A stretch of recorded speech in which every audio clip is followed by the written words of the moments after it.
Welcome back to the Few Show, everybody. My name is Jim. I'm the co-founder of Xfusion.io and the co-host of the Few Show. I'm excited to be joined today by my guest, Andrew Gazdecki. Andrew is the founder and CEO of MicroAcquire, and he has been an entrepreneur for longer than he can remember. He likes building stuff, mostly companies, and tries to tell a story that goes beyond what the company does to how it's changing markets. Two of his previous companies were acquired, and he has been featured in New York Times, Forbes, Wall Street Journal, Inc.com, Entrepreneur Magazine, as well as prominent industry blogs like Mashable, TechCrunch, and VentureBeat. Welcome to the show, Andrew. Thanks, Jim, for having me. Yeah, you're welcome. That was quite the intro. I appreciate it. It was so long you had to get a drink right in the middle. Just take a little break. A fun fact about those publications too. I've written for Inc. I do write for Entrepreneur. I do write for Forbes. I've written for TechCrunch. I've written for VentureBeat. So big writer as well. Yeah, that's definitely obvious through all the content. I had plenty to research, which I enjoyed very much. And I've been looking forward to speaking with you for a while. I followed you and your journey for some time, and it's a great opportunity to get to chat with you. I want to jump right into MicroAcquire. So lay the foundation, if you would, and tell us what it does and the audience that you serve. Yeah, so MicroAcquire is the largest startup acquisition marketplace in the world. Really built it out of a personal pain and experience after selling two companies of my own. We help startups sell completely free, so there are no commissions. The way that we make money is that we charge buyers for access to the platform, and we verify every buyer, we verify every listing. So think of it as like a high quality marketplace of vetted, profitable startups with actual real traction instead of just domains and content sites and stuff like that, mostly SaaS, e-commerce. We facilitated over 500 acquisitions so far, definitely exceeding in the hundreds of millions of closed acquisition volume. So yeah, just kind of just created the company I felt needed to exist after going through a couple acquisitions of my own, and really just looking to help entrepreneurs, really at the most important, arguably the most important part of the founder journey, which is the exit, and no one's really innovating on that. And so kind of built my dream job in a way. That's awesome. Yeah, I enjoyed looking at the site, and on the site, I think maybe it's under the about page. I may be off on that, but you kind of give a timeline of the typical process of, the typical M&A process and how it can take, up to a year, and it's very, very painful. So I certainly think that there's a lot of founders that are interested in selling, but just aren't ready to endure that pain. And I think coming up with a model that helps to solve that is just brilliant. Thank you. I appreciate that. So do you have a sort of a future monetization strategy outside of the premium subscription, or is that standalone what you're going to go for the longer term? Yeah.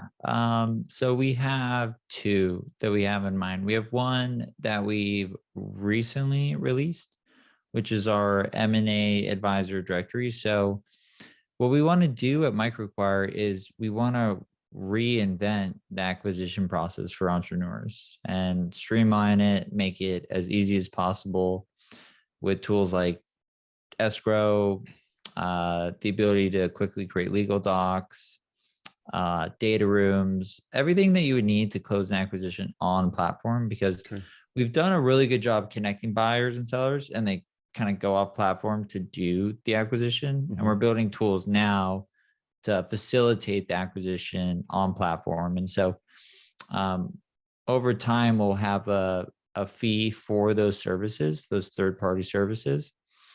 But like I mentioned earlier, we also have a M&A advisor directory. So if you're looking to sell a company for 20, 30, 40, all the way up to like $100 million, we have a full, think of it like Yelp for M&A. So, with reviews and ratings, where if you're looking to sell your business and it's in the SaaS space and you want to know who the best person is that maybe has connections with, let's say like it's business apps. Business apps was a no-code, do-it-yourself mobile app builder for small businesses. strategic targets would be GoDaddy, J2 Global, Endurance International, web.com, Wix, etc. Maybe there's an advisor in there, and we want real reviews from real entrepreneurs, and that, will allow you to, continue to run your business and then have a professional by your side. Because once you start getting into, the high 8-figure numbers or even the high 7-figure numbers, it can make a lot of sense to have an advisor in your corner, especially if you have a business that you're focused on growing all the time and you've never gone through an acquisition. You can increase the price. And so, there's brokerage firms out there. And so we just said there's a need for that. M&A advisors, investment bankers, even advisors on the legal aspect. So we brought them all together to help founders have really everything they could possibly need to get acquired, whether they want to sell for free on their own, they're totally comfortable doing that, or they want a few hours of just consultation, like, hey, is this normal? Like, what should I be looking at? I'm looking to sell in 12 months, or we're looking to go to market immediately. So that's the second revenue stream that we're looking to capture. But I will say, as a company, we're very thoughtful about revenue, but what we're more thoughtful about is, again, how can we add value to the acquisition process to help founders maximize their exit? That's our goal. And if we do all that correctly, we feel that, all the revenue milestones that we want to hit will reach. But we kind of think of it as, let's put the customer first. Let's build for the customer. Let's add as much value as we possibly can. And if we do all that correctly, we could have a potentially market-changing company on our hands. Yeah, well, I think so. I'm curious, are you all going to offer buy-side advisors as well? Yeah, that's on our roadmap. I don't have a definitive date on when we would add that.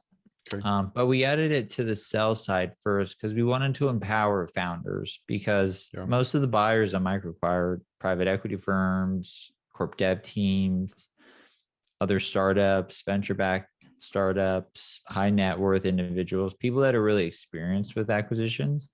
And so we didn't want to put founders in a situation where, someone has like an advisor, they kind of feel like they're unmatched. And so, but we've had a ton of requests from buyers, so we will be adding that soon. But the initial goal and testing and just validation of, okay, this is a third-party service that founders could benefit from.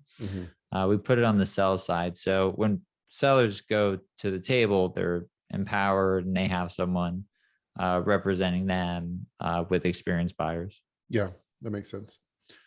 So help me understand kind of the TLDR of the process to sell. I mean, a founder comes in, they obviously can get listed on the website. Do you all help them put together a prospectus, or is it kind of plug and play where they can fill out a form and it kind of generates a bit of a prospectus, or how does that process work? Yeah. So we do quite a bit behind the scenes. So we make sure that I should start off by saying that every listing is entirely vetted by our team. So we reject quite a few listings, probably about, I would say 60% of completed listings. Total submissions, we probably reject like 90.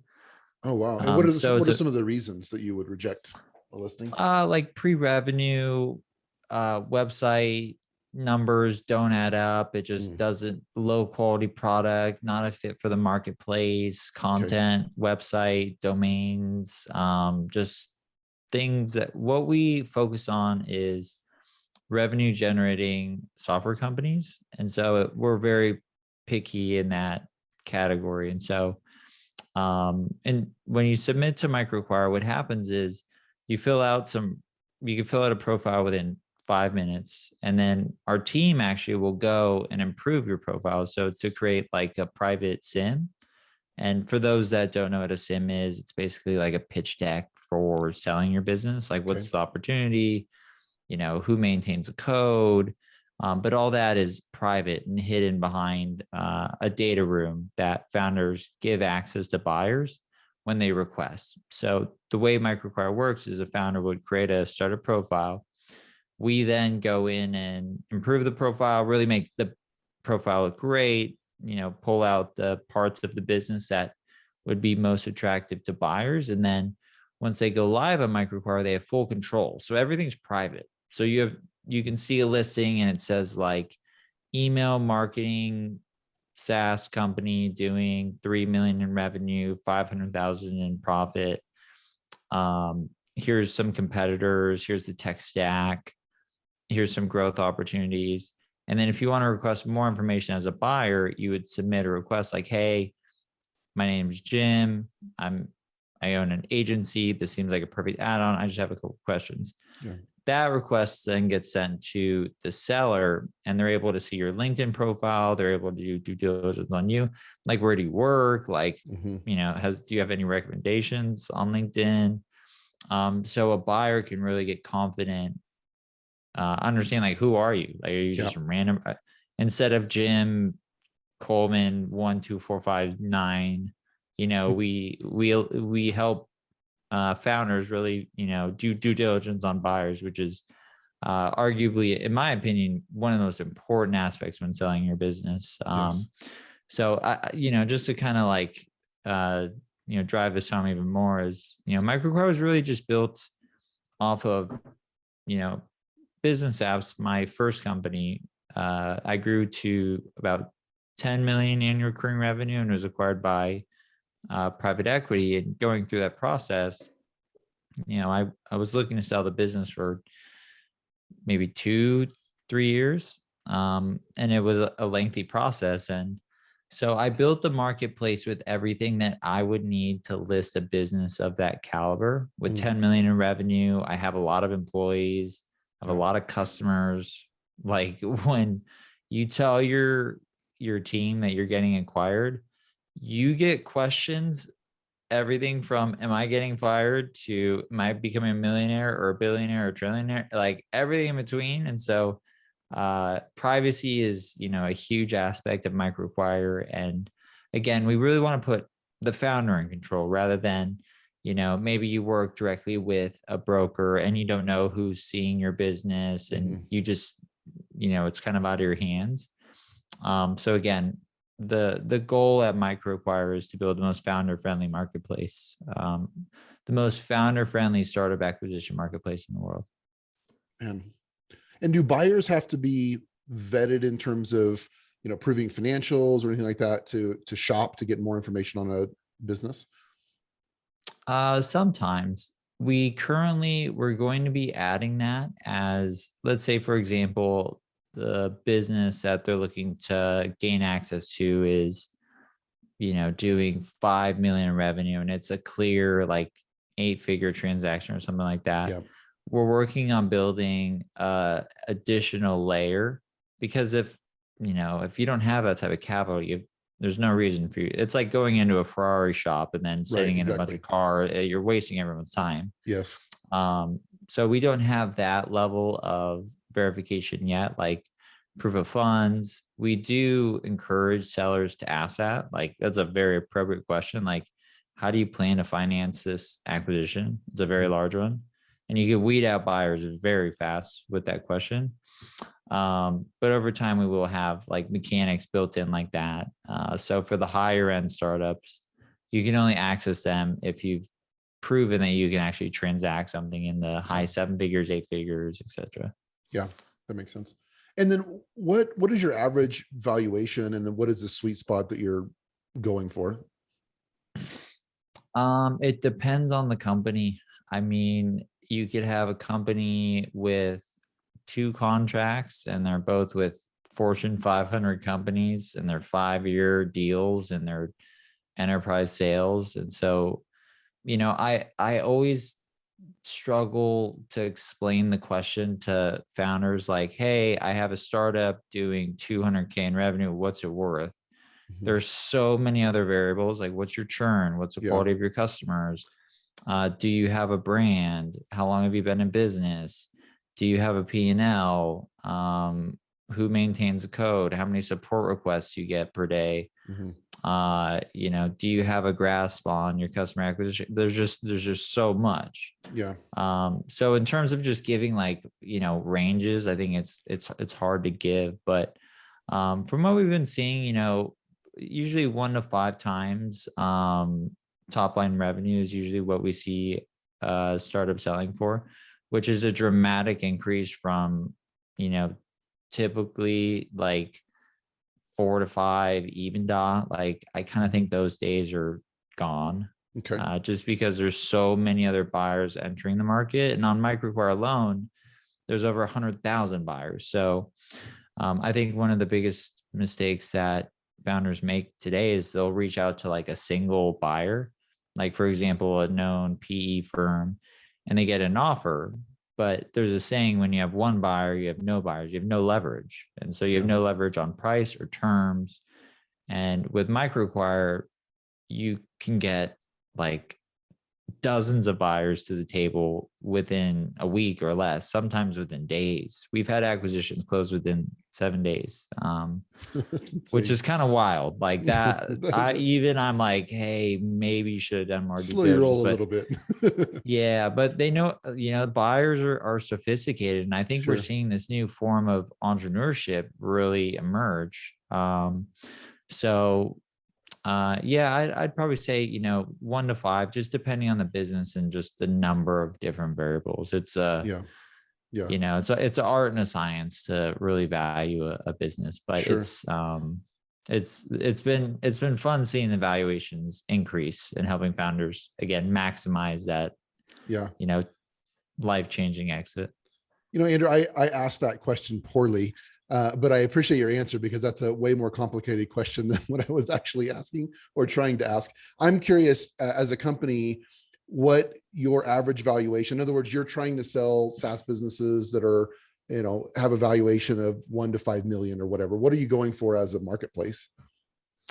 Gotcha. Good question. So we cater towards, we have startups available for acquisition for 5K, for 50K, for 5 million, for 20 million. So yeah, we have a big range. And this is something that, you know, we've been thinking about internally. Like, do we want to maybe go like the tools that I described previously? Those are really going to apply for ideally all acquisitions. We feel if we can really help kind of like the first time buyer, that's just going to help everybody. So starting with someone who has no idea what they're doing, and, you know, okay, step 1, step 2, step 3, having this guided acquisition process. And this is all just kind of like brainstorm ideas. So don't hold me to these like, hey, we're gonna like build it just like this. But what I can say is, you know, we've been seeing startup size trend upward month over month over month. So when I first launched MicroAcquire, we would see startups that were listing for 5, 10K. And now the majority of startups are in the 6 and 7 and 8 figures. So I think over time, you know, we're really tapping into this really interesting market that a lot of people overlook, which is the lower market of, you know, SaaS and e-commerce. And, you know, typically those businesses, you never hear about them. They're never covered in media, and they're doing millions in revenue. They're profitable, they're bootstrapped, and we help those businesses sell. And we believe that market to be just much larger than anyone anticipated, because building a startup has been democratized. It's easier than ever. It's the best time like ever to build a startup. You just go on Twitter and just like get advice from founders like immediately, or you can, you know, use no code tools to quickly build an MVP and get feedback from customers. And so I feel like we're entering an era where, you know, the younger generation, and we have this kind of internal word that I use, my team, I don't know if they're like saying it too, but we say micro inspire. So what we want to do is we want to inspire entrepreneurs to really look at their optionality when building a company. What I mean by that is, the only style of building a startup today kind of being advertised and sold is get into Y Combinator, raise a bunch of venture capital, get in TechCrunch, like be part of the cool kids club, build $1 billion business. And we want to serve the 99% of other startups. So you have a 1% chance of becoming a unicorn. And MicroAcquire has raised venture capital too. So we understand hey, we got some work to do. But being this is my third company, Business Apps was technically bootstrapped. We only raised 100,000 for that. So really looking to help entrepreneurs see that's a very practical and realistic path compared to this other route where it's hey, go climb Mount Everest on your first try. Yeah. Good luck. And you're going to get heavily diluted the whole time. Yeah. And I had this tweet out yesterday where I just had 2 acquisition comparisons where, 3 co-founders, 3 rounds of funding, diluted down to say 10% each. Compare that to a single founder who bootstraps, owns a whole business, sells it for 13 million. The outcomes are kind of the same. Yeah. I saw that tweet actually. Yeah, but without a lot of pain. So yeah. And that's what I did. And so I'm just trying to help others do that. It just really show, not say one path is better than the other. Because if you get a win on your belt, go swing for the fences, go try to disrupt the market and, swing for the fences. But I think for a lot of entrepreneurs, it's important to stair step into something like that. With each business that you build, you learn and you mostly learn from your mistakes. And so mistakes can be very expensive. Business Apps could have been $1 billion business. Because we were early with mobile app, or maybe not, I shouldn't say that. But that business was a rocket ship, but we decided not to raise venture capital because we felt like we had a bird in the hand and we didn't want to go for 2 in the bush, if that makes sense. Yeah. Because it was life-changing money. It was we knew we were going to have an outcome that made us financially secure. I don't need a private jet. I'm good. I've had this sweater for 2 years now. I actually, no, 1 year. I got this sweater for Christmas last year for my mother-in-law. So I don't have any material wants or anything like that. Just so my message to entrepreneurs is just to think long and hard about, what they want when they build a startup. Some want the $1 billion outcome. Some are, and I would argue the majority are totally fine with $2, $3, $4, $5 million, buy a house cash, put the rest in some boring index fund. I'm not giving advice on investments, but and then you never have to worry about money again. Yeah. And then you can afford to go after that's right, huge outcome. Yeah. And if you fail, well, you're fine. You didn't just go 5 years and then it didn't work out. And that's a scenario that I just hope to prevent with entrepreneurs is if you go, 5 years into a startup and it doesn't work out and you walk away with nothing, that's tough, but if, you swing and you went for it. So that's awesome as well. Yeah. But, if you took maybe, a different approach, again, a more practical and realistic approach, just looking at the odds and the stats, things might have been a little bit different. So, yeah. There's a theme that I've been thinking a lot about lately and had some good conversations with my co-founder, David. And it's the idea of founders knowing themselves and understanding where their strengths are and where their weaknesses are. And one example is that David is a builder. He's a former senior engineer at Uber. I mean, he just loves to build from scratch. I don't know if the proper term will be an optimizer. I really enjoy taking something that exists and making it better. And in a previous life, I vetted SaaS acquisitions for a private equity firm. And I loved studying the prospectus and just getting outside eyes on a business and coming up with ideas on ways that I could improve that. And what I found a lot of the times was that, founders are skilled in certain areas and they would build a business to the point of their capacity for whatever reason. It could be just life or their abilities to build, et cetera. So there are people that build and that are great at that, and then people that optimize. And I think it's interesting, to your point earlier about this idea of like, oh, there's one prescribed path. I think it's so useful for founders to know themselves and figure out what they're good at. And what I love about MicroAcquire is it creates an opportunity for people like me to make acquisitions of SaaS assets that I can then grow versus starting something from scratch. Yeah. But I'm curious how you think on that idea. Yeah. I mean, it's a perfect transaction of an asset. Like the seller is usually a 0 to 1 builder. They love to build. Like the number one reason for selling a MicroAcquire is I've moved on to something else. Like, it's probably performing better and, but it's still a great business. But they're looking to maybe build something bigger.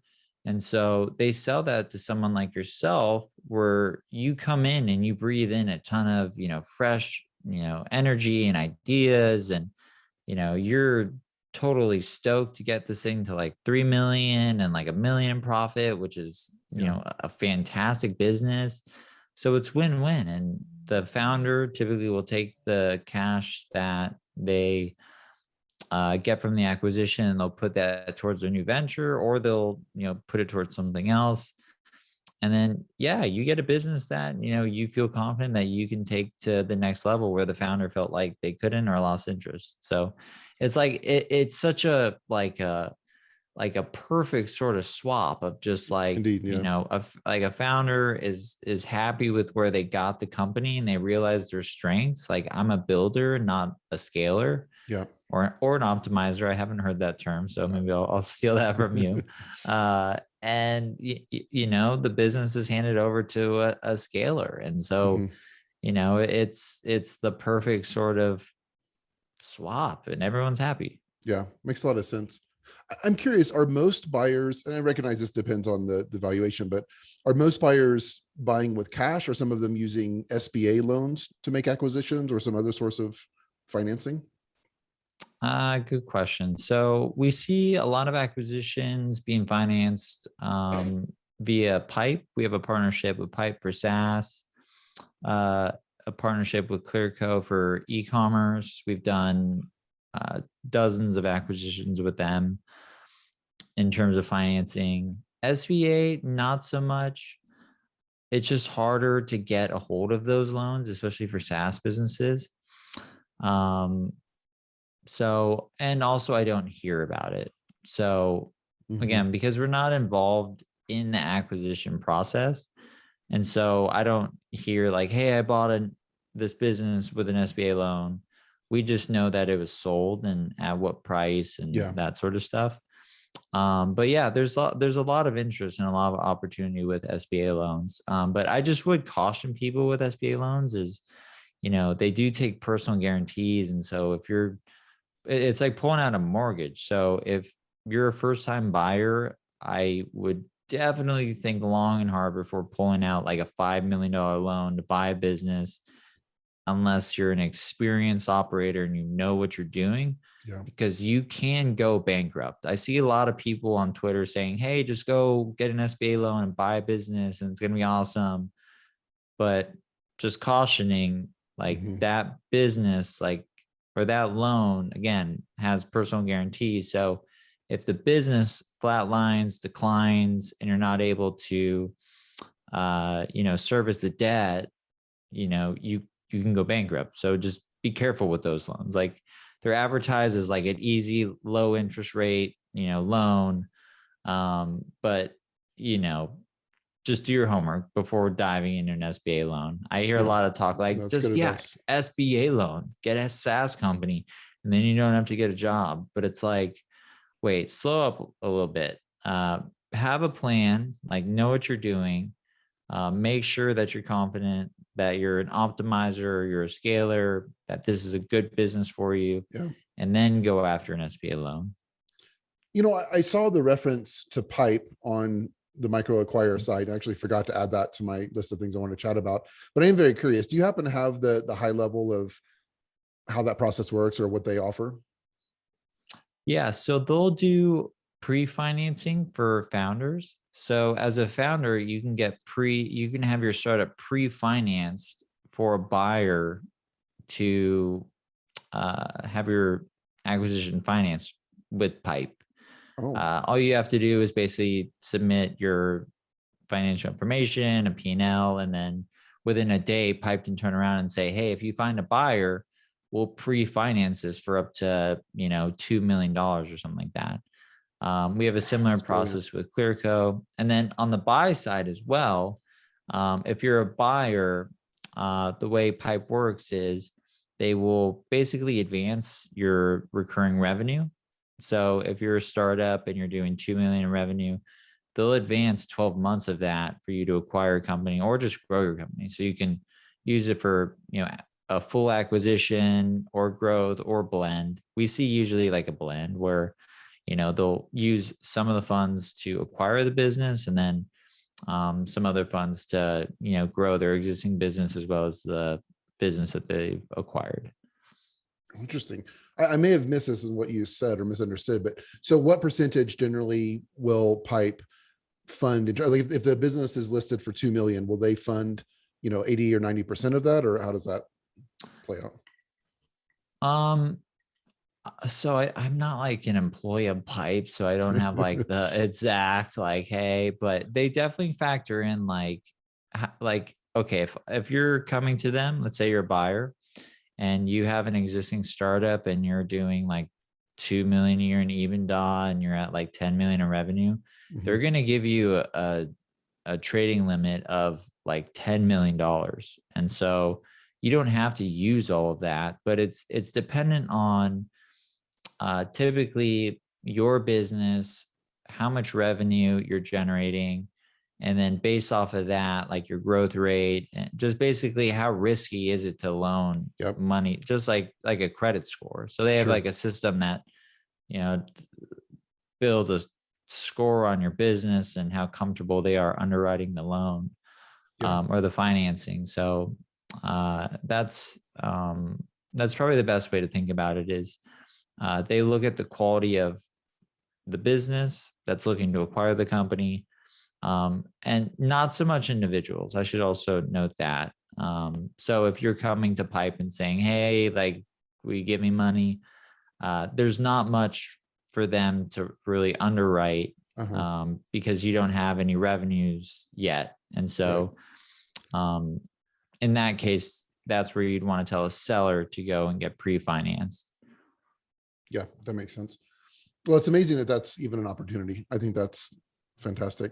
Let's change gears a little bit here. I know that you all took on. Oh, wait. One thing I want to shout out too is we also have a partnership with AngelList. So if you're a search funder and you want it, it's kind of like a search fund product, but AngelList, we partner with them for an SPV product. So you can actually create an SPV, raise funds from investors, so equity investors instead of financing, and then use those funds to acquire a company within MicroAcquire too. So we have financing. We also have the ability for you to raise funds from investors. So we got some other cool stuff coming down the pipeline in that vein. Okay, so as a quick aside, how would we find that? Is there information written out on the partnership with AngelList? Yeah, it's on our blog. So you can go to just our website and just click resources and there's a blog post. Or if you're inside the marketplace, click resources and there's a drop down where we have a partnership with Mercury Bank for banking. We have a partnership with escrow.com for escrow. We have a partnership with AngelList for the SPV product. And then the Pipe and the Clearco ones are a little bit more prominent because we put finance with Pipe on every SaaS acquisition as our exclusive partnership. And then every e-commerce startup has a little flag that says finance with Clearco as our exclusive partnership. Okay. Fantastic. So I know that you all took on a total of 6.3 million in seed funding over the summer. What I was particularly surprised to see is that the list of investors, which include a gazillion well-known people: Naval, Sampar, Anthony Pomp, Noah Kagan, Neil Patel, and many others. Like what? Like that's honestly a very impressive list of people, like extremely respectable people in the space. Why are they so excited about MicroAcquire? Uh, a number of different reasons. And first, I want to say thank you to all of my investors. The way that happened was, so we originally did a financing with Jeremy Levine at Bessemer and Naval and an individual named Andreas Klinger. And so we closed that. And then right when we announced it, all of the people that you just described were 90% of them are paying customers of MicroAcquire. So they were like actively looking to acquire businesses. So they were just really excited, and they all felt that this just needed to exist. Like, I always say you have product hunt for discovery, you have AngelList for investing, but there's nothing for acquisitions. And when you look at the M&A landscape, there's been zero innovation for the past like decade or ever. And so, just again, bringing the lens, of an entrepreneur of what this process could be and should be to really streamline and make it easier for both parties to unlock liquidity, like the scenario me and you went over, where you got a person who built a company, they have no idea how to sell it. We make it really easy, and that's handed over to someone who could breathe some more energy into it and grow it further. And so I think people were really excited about that. And what made that fundraise so fun was they had all been, advocates of the product. They believed in, this needed to exist for the startup community. And, that's one thing we want to do at MicroAcquire as well, is, build this for founders and with founders. So we wanted to bring on a lot of entrepreneurs onto our cap table, because they are building companies or, hearing what's in the market. They have, insights into companies that are looking to buy companies or sell companies. And so by involving them, we really felt that was a good, just strategic move for, feedback, but also just, again, involving, the startup community as we build this. Yeah, absolutely. So much more to talk to you about. I know we're getting close on time. Okay, I'm going to finish up with two questions and we'll call it. The first one is, I know that you founded and exited from altcoin.io, and I'm just curious to hear what your thoughts are on Web3, crypto, blockchain, et cetera. It's kind of the next, wave of the internet. I know Tim Ferriss has covered it. Chris Dixon and Naval on Tim Ferriss's podcast was incredible. There's a lot of people that are well known that are covering this. I'm curious what your thoughts are. You're going to hate my answer. I haven't dived into any of it. Web3, NFTs. So what Altcoin did was, so after I sold business apps, I wanted to start another company immediately, and I fell in love with crypto. And so Altcoin was a blockchain trading company, and what we were trying to do was speed up times on the Ethereum blockchain. So when you're, buying your NFTs right now, it's super slow. Gas fees are super high. And we were looking to solve the transaction speed issue, as well as the gas issue, using a layer 2 sidechain solution called Plasma. And we made a lot of progress on that. But then the crypto markets crashed, and the SEC came out and fined some companies that did ICOs because ICOs were going crazy. We didn't do one. Luckily, we just basically avoided. We did everything, correctly, but we got to a point where we just said, how bad do you guys like crypto? Because it was in such a gray area. So and I've also bought, I log into Coinbase and I can see a time when I bought a couple hundred Bitcoin for 20 grand and then sold it for 23 grand. So I'm kind of I missed the boat. I'm full focus on MicroAcquire. That's another sort of core principle of myself is, I try to, keep my mental focus and energy, really concentrated into one singular asset. Okay. So I'm the most boring investor. I'm like, I read about it, but I just, I'm waiting for it to play out because I've seen it. I've seen the excitement 3 times now, where it's like, this is the time everything's going to change. And it's like, nope. And then this is the time everything's going to change. And it's like, nope. And I think the one thing I'll point out, and this was one of the biggest challenges that we faced at Altcoin, was until we get to the point where you use blockchain applications where it doesn't even feel like you're using blockchain, like you don't need MetaMask, you don't need gas and like, Ether and all that sort of stuff. Yeah. We're never going to reach mainstream adoption. So the company's focused on user experience and really, building I feel like there's a huge opportunity to build the infrastructure. Like, yes, who's going to build like the Stripe and the AWS and like all that sort of stuff.